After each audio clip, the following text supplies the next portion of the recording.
વડોદરા શહેરમાં ભાજપના કાર્યકર્તા સંમેલનમાં યોગેશ કાકાએ વેદના ઠાલવી હતી।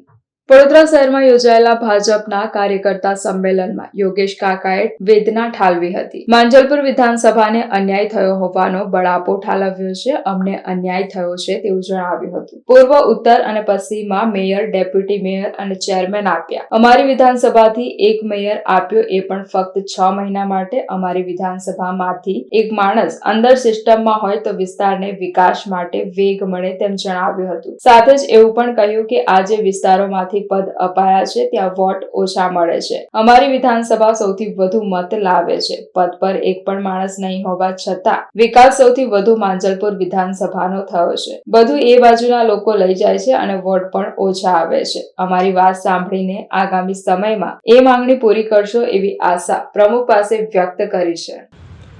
સાહેબ, અમને એક અન્યાય એ થાય છે કે આજ લગીને અમને કોઈ મેયર નિલેશ આપેલો તો 6 મહિના પછી, એટલે પૂર્વ વિસ્તારમાંથી મેયર બહુ આવ્યા, ઉત્તરમાંથી બહુ આવ્યા, દક્ષિણમાંથી બહુ આવ્યા, એટલે પછી તોય અમારો વિકાસ વધારે થાય છે બધા કરતા। પણ જો અમારો કોઈ એક માણસ અંદર હોય ને તો આનાથી બી વધારે થાય ને। એ તમે તો માજલપુરના જ છો,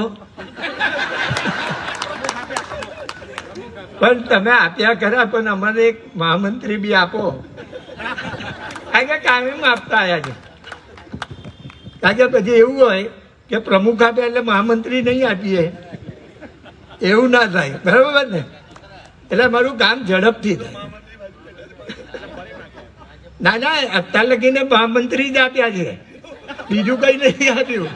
સ્ટેન્ડિંગ ચેરમેન નહીં, ડેપ્યુટી, કારણ કે બધું એ બાજુના લોકો લઈ જાય ને વોટ ઓછા લાવે છે પાછા।